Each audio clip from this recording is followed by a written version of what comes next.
So, Paul, tell me what handball means to you, what you've gotten out of handball over the years that you've played it. Well, in a lot of different areas that I've enjoyed about handball.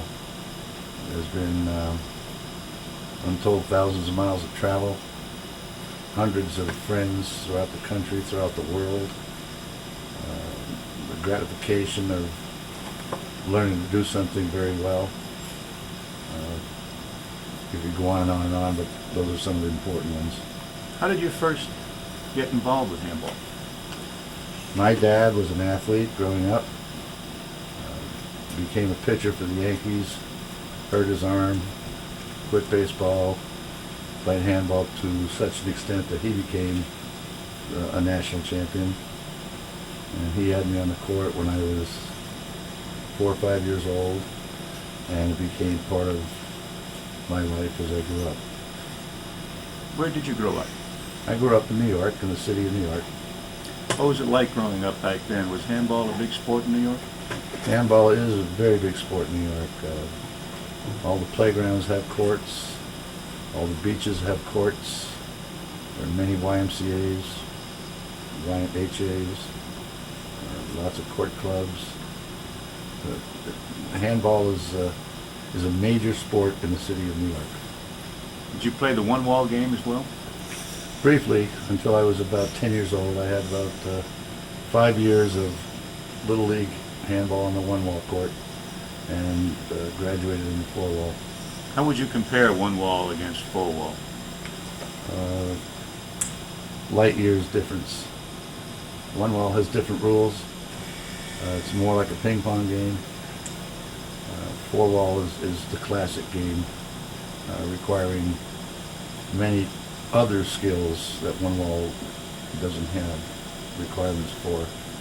Although you need to be a great athlete to be a very good one-wall player, but you don't need as many broadened skills.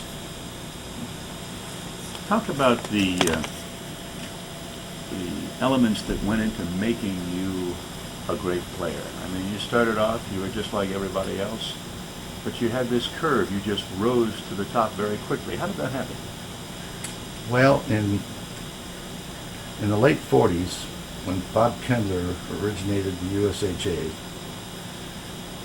he elected to try to get all the best handball players in the United States located in Chicago, work for him, and play on the, as it were then, the community builders handball team.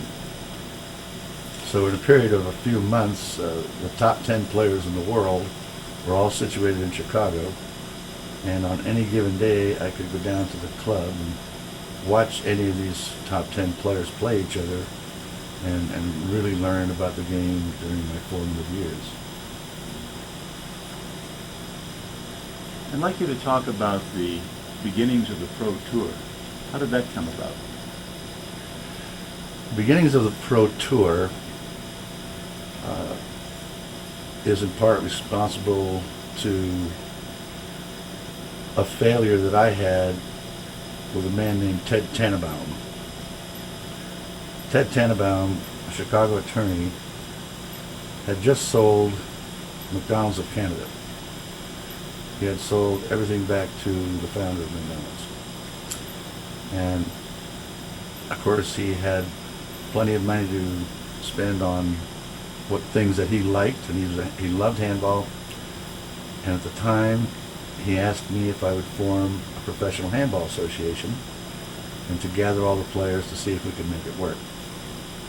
He guaranteed $100,000 prize money a year, and this is over 20 years ago.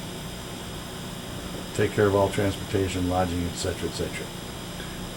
We had it almost off the ground when Bob Kendler decided that since it wasn't his baby and he wasn't the founder of this new professional tour, that he would somehow intimidate the players strongly enough where they would be afraid to join our association. In a nutshell, shortly thereafter, Bob Kendler, against all the things he had said for many, many years, formed a professional handball tour. Why do you think that happened? Bob Kendler was a highly egotistical man and wanted to be in the handball world, he wanted to be the first to do anything that would arise new in handball. And he elected to start a professional handball tour against his better wishes. But since our people were that close to getting off the ground, he found a way to, through intimidation, to have the thing begin in his name. When did it actually start? I'm not totally accurate, but I think it was about 1971. So it's been around for about 25 years, roughly. Roughly. And in 25 years, of course, you've come to some of the pro stops in recent years. Has this concept of a pro tour, has it done much for the players? Has it done much for handball? I think it's a complex situation. Since so very few players have the skills necessary to play in this kind of a thing, it's always going to have limitations as far as participation. The skills involved to be able to play on a handball tour, maybe every decade you're going to have 10 people who have those kind of skills. So that leaves out the masses. As the tour travels throughout the year, a few thousand people are able to watch the skills of these guys who have this incredible ability. However, that doesn't allow participation. So it's twofold. It's for and against. It's terrific to watch. As I know you've watched. It hasn't grown to the extent that it could have because of the way the USHA has to organize its business and maintain its business. Their main responsibility is to the mass of amateur players. Men, women and children, ladies, the masses. They can only afford, in time and money, a limited amount of each to keep a professional handball tour alive. It's not the bread and butter of the United States Handball Association. I want you to talk about the skills involved in playing handball on a professional level. What do you need to have? You talked about the fact that there are only maybe 10 people every decade who have those skills. What skills are we talking about?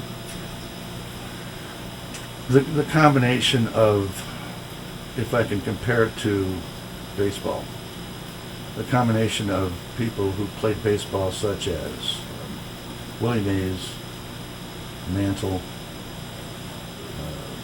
some of the current stars, Tony Gwynn, Jose Canseco, people who have great skills in a few areas and great skills in many areas, but great skills are a must. And when I say 10 people every decade, I may be short. It may be 20. But you're talking 10 or 20 out of hundreds and hundreds of thousands, maybe into the millions worldwide who play over a 10-year period. You're taking ashes out of a mountain. I'd like you to talk about some of the great players that you faced. Who gave you the most trouble on a handball court when you were a pro?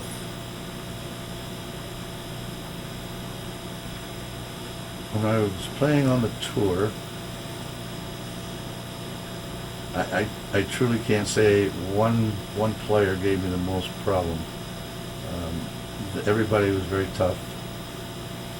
Who do you remember in particular that you had to prepare differently for, that had such a well-rounded game that they gave you, it presented a certain problem for you? Each player had its own problems. Some of the guys served better than others. Some volley better than others. Some are quicker than others. And in order to win against all of them, you prepare a little bit different for each. So it doesn't necessarily become, is Joe tougher than Pete, or is Harry tougher than Jack? Because the preparation is different. The matchup is different against this player versus this player. A thing that gave me the most problem was someone who was able to return everything that I threw at him when someone else wouldn't be able to get it. Someone like Terry Muck, someone like Gordy Pfeiffer, the guys with tenacious heart, guys who would never ever quit on a ball. Not to say that others would, but they were able to get more balls back than some of the others. Those are the guys that are tough. We're rolling again. Is there someone behind the bar? I hope so. It's okay. We're not here. Okay. All right. Paul, are we rolling? Mm-hmm. I'd like to have you talk about the current crop of players, especially a young kid named David Chapman. David Chapman, as I've said to anyone who's asked me about it, has a chance to become conceivably, possibly. We have to start over. Well, that's fine. Okay. Good. David Chapman. David Chapman has a chance to become possibly the best that ever lived. He's about 20 right now. He has incredible physical tools, and he has the willingness to learn. He has the willingness to listen, which, in my opinion, most of the other players on the tour right now don't have. And that gives him a big edge.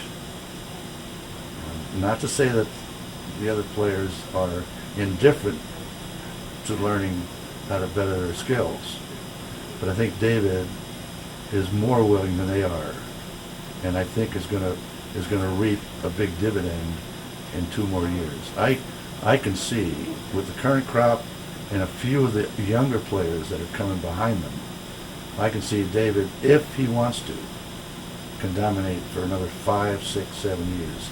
And there's a lot of good players out there. Talk about the 2 guys who are giving him the most competition. By the way, let's just cut the camera for a second.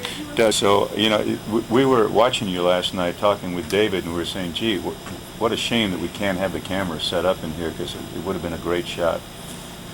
Here the ex-champ talking to the current champ. It was very nice. And I think David really listens to you. He does. Otherwise, David doesn't waste time. He wouldn't sit unless he knew it was going to benefit from it. He's not one of those kids going to sit around and listen to bullshit. You got something I can learn? Tell me. Otherwise, I'll see you later. How are we doing back there? Is she off the phone? Yeah. Okay, good. All right, let's get rolling. We're speeding. Ready to go. Are we on? Go ahead. Last night you were talking with David Chapman. It seemed like you were discussing strategy with him based on what you had seen in his game the day before. Mm-hmm. What were you telling him? We didn't really discuss strategy per se.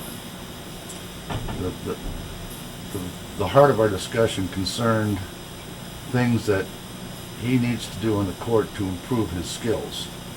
It wasn't a thing where we talked about mano a mano. It concerned mind teaching body how to react to various depths of the court and what your choices are from those depths, and how to arrange your body through your mind, how to position yourself in a situation where you're 22 feet from the front wall, 24 feet from the front wall, 26, 28, 30, 32, and how many boards you are over from either sidewall. And when your mind teaches your body how to accept those positions, you become master of control. And David is a control player.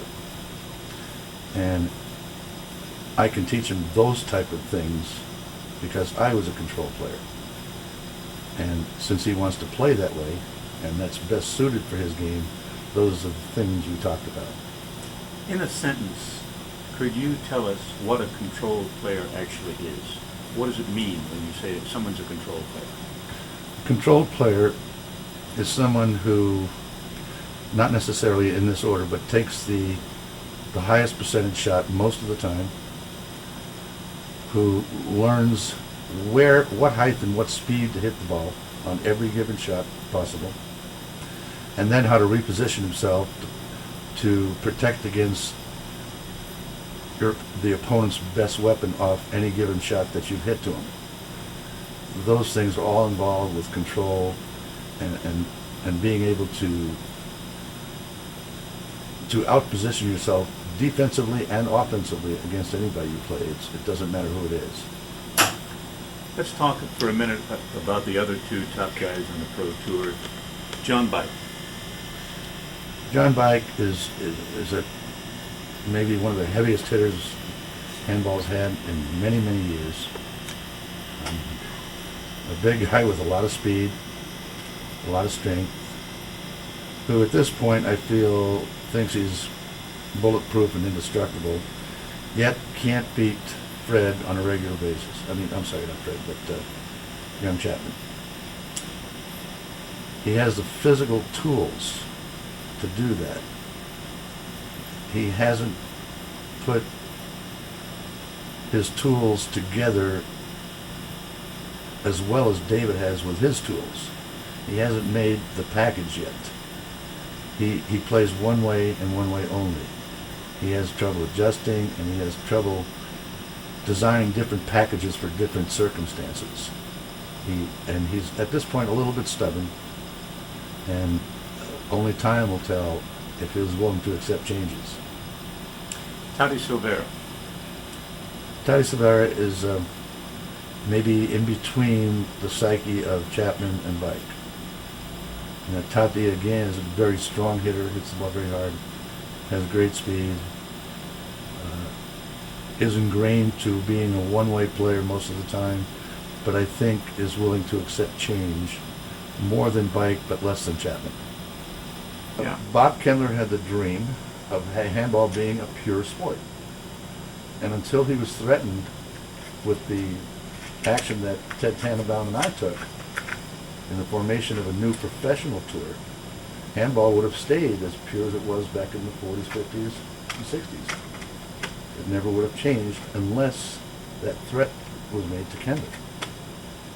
In essence, we didn't do it to threaten Kendler. We wanted our pro tour to go. But the young kids on the tour at the time were intimidated by his threats, which included never being able to come back to the USHA if my tour failed. And which is, of course, colossally incorrect. No one man has the power to say, well, you can't play for an organization. They can form another independent organization and travel the world playing handball as amateurs.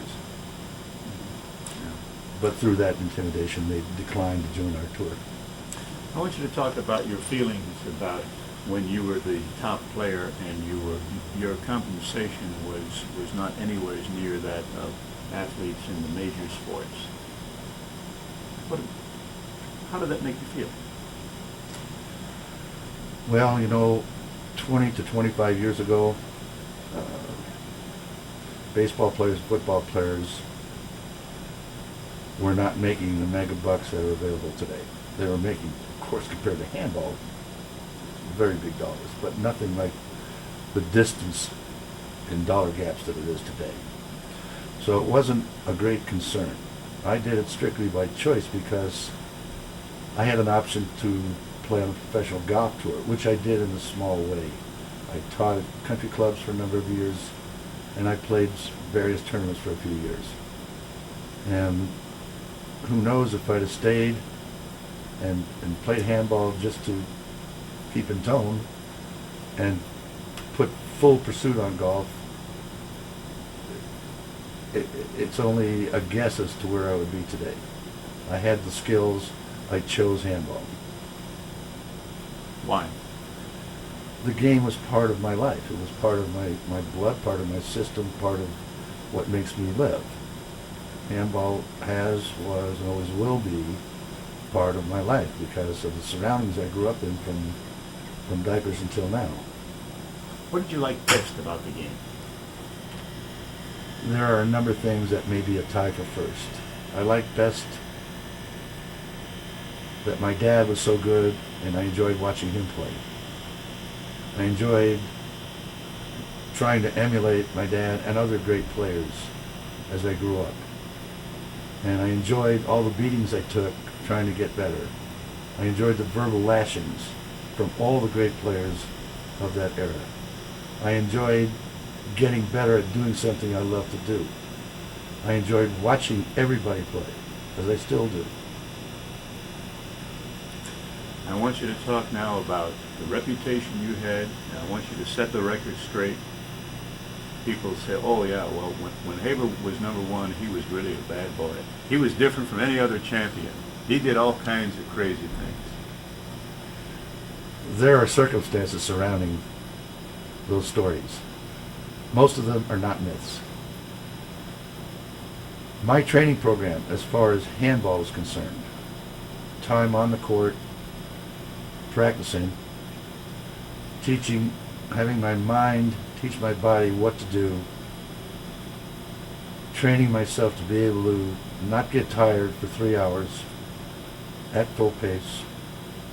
I elected to take those hours every day for years to maintain that pace.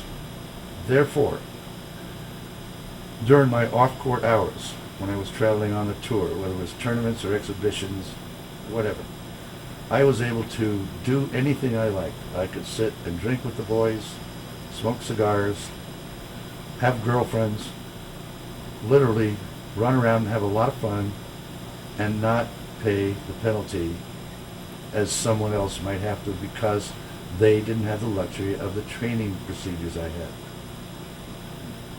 That was never fully understood and people became envious of my ability to be able to do that. But they didn't understand the hours that I paid during the day, the punishment I put on myself, my body physically and mentally, to be able to enjoy myself on the other end. I was gifted to do that. I want to talk to you about when you're on the court, when you were in your heyday, you were on the court and you were tired, and you were in a tiebreak, and you knew that your body just was depleted of energy, and yet somehow you pulled out something deep within you that managed to get you a win. What was that? What went on inside you when all hope seemed lost because you were so tired? A couple of things come to mind. One, I know that in very tough matches, I had trained myself mentally, without having to think about it during the match, to physically punish the other man, to take every bit of strength I could out of him. And I know that if he was born physically stronger than me, I would wear him down to where he wasn't as physically strong as me. With that knowledge, I knew that as long as I could maintain at my lower level, which I don't recall ever decreasing from a certain point, I would reach that lower level and maintain that. I had trained my body to do that. And I knew that he would sink because he didn't have the time to do the training I did, the willingness to do the training I did. Talk about how the Bud Muehlheisen-Paul Haber match came about. Bud Muehlheisen was probably the first big name as far as national champion in racquetball. And at one point in 1972, I believe, Bud and I had a phone conversation.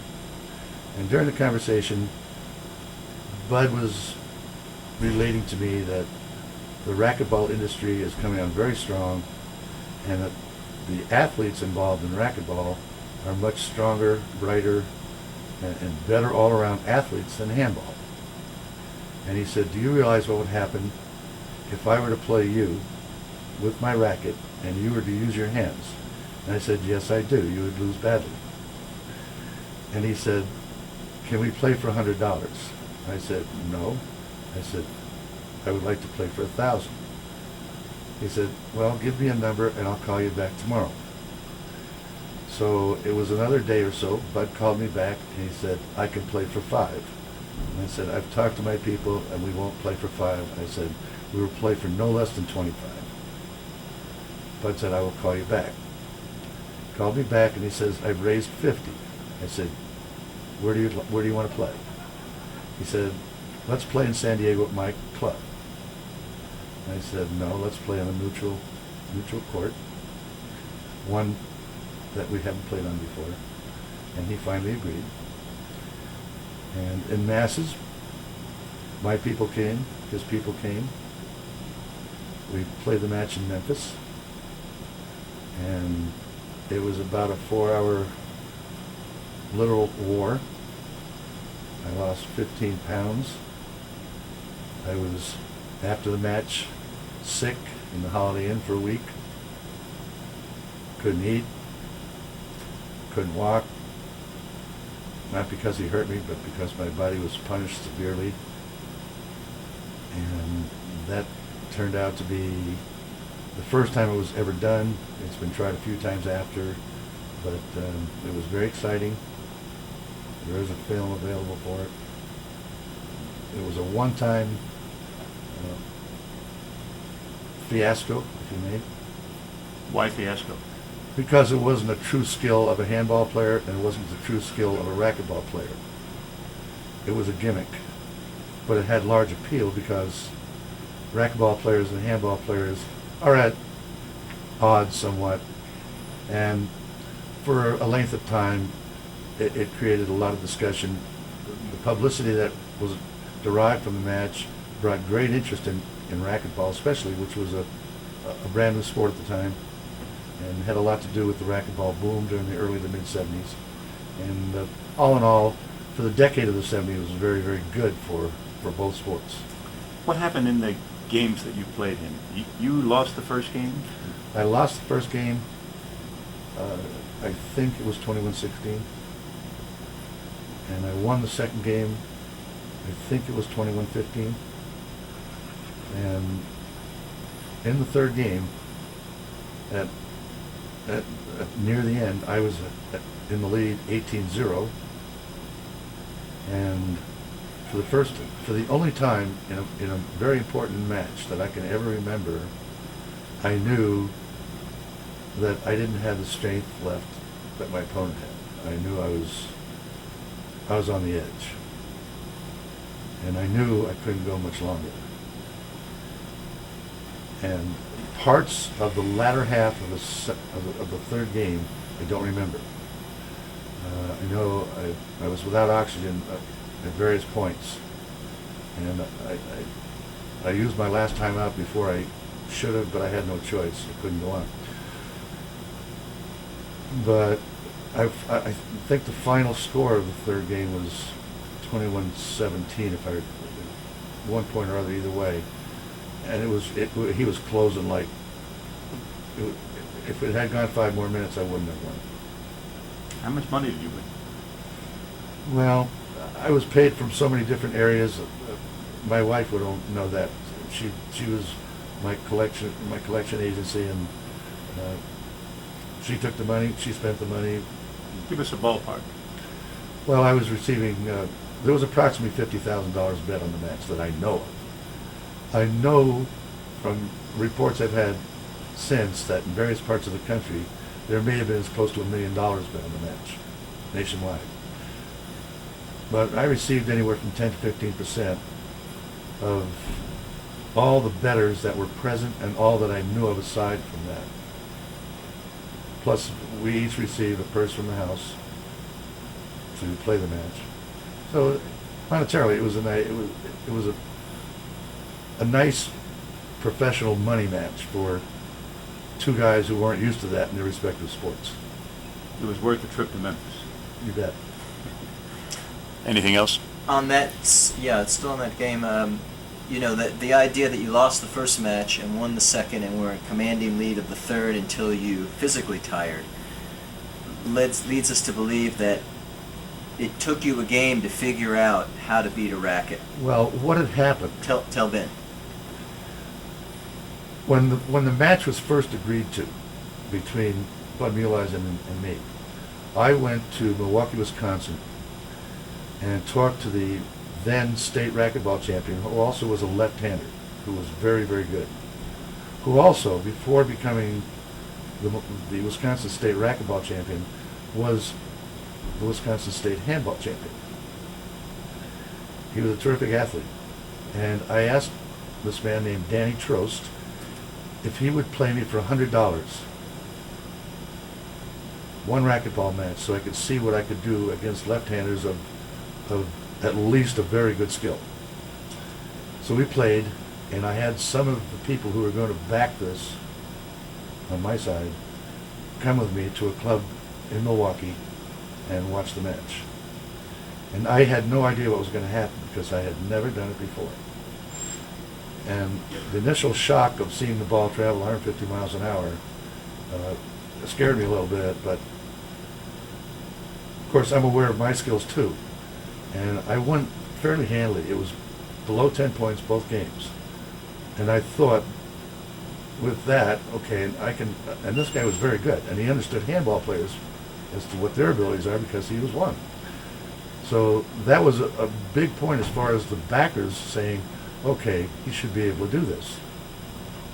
But then, when I went to Memphis, and I saw Bud Muleisen warming up in the court, and I heard this unbelievable sound of the ball being flattened against the front wall, I had serious thoughts for a few minutes, and I went down to the other end of the building to warm up in another court, which was approximately 50 yards away, and the tone of the ball hitting the front wall didn't change. I kept hearing this thing explode, and for about 2 minutes, I wasn't calm. And I went, just before the match was to begin, is only when I went to the court where the match was going to be held. And I lost the flip for the serve, and he hit the first serve, and I can honestly say I didn't know what to do with it. I couldn't react to it, and I couldn't swing at it. And for the first 5, I didn't touch. The speed was incredible. The man who I had played in Wisconsin, mind you, was very, very good. This guy had an S on his uniform, and I wasn't ready for that. I was ready for the best I knew I was ever going to see, but I wasn't ready for what he could do. And it took me 20 minutes to understand where to put my body to protect against this lightning bolt. And it took all of the first game to adjust to so many things I can't describe. It was the toughest 20 minutes I ever had in a handball court, but again, I wasn't playing a handball player. But by the time the third game rolled around, even though you were very tired at the end of the third game, you managed to neutralize Muleisen to some degree because you had gone out to a 15 or 18 to nothing lead. How'd you do that? During the latter part of the first game and all through the second game, aside from physically having to play the guy, I went through about an hour and a half of having my mind rapidly teach my body what to do, to reset my body, the things that I wasn't normally used to doing. During the course of the lightning, it's very, very fast. It's faster than anyone can possibly understand unless your physical being is there. I had to go through this process that I'm not used to doing, which is having your mind teach your body exactly what to do, or you're going to lose. And I won't lose. So I had to do it. I had to force myself to rearrange everything that I'm used to doing. But what did you do in the third game to keep him from getting any points for so long? It was a combination. By that time, my body knew what to do. Totally. My body was, again, in control of what it's supposed to do under these circumstances. My arm was fine. My arm was still strong. My legs were getting very, very tired. Very, very tired because I wasn't used to doing that much running. I couldn't control most of the volleys like I do in a normal handball game. He was controlling me. Even though I'd win the points, he was still controlling me. I was being punished and I was running out of gas. But as long as my body knew what to do, because of that hour training I gave it, I was okay. That's what makes you be able to hang in there. That when your physical capacity is diminished because of tiredness, if your body is totally trained to do a certain thing, it won't fail you if your mind is good enough to teach it. And those are the things when I talk to David Chapman, as we talked about earlier, those are the things that I'm trying to relate to him now to lessen his chance of failure in the court. Paul, as you look back now over all the wonderful years you've spent in handball and the tremendous amount of success you've had, what are your thoughts? What stays with you the most? What gives you the most satisfaction?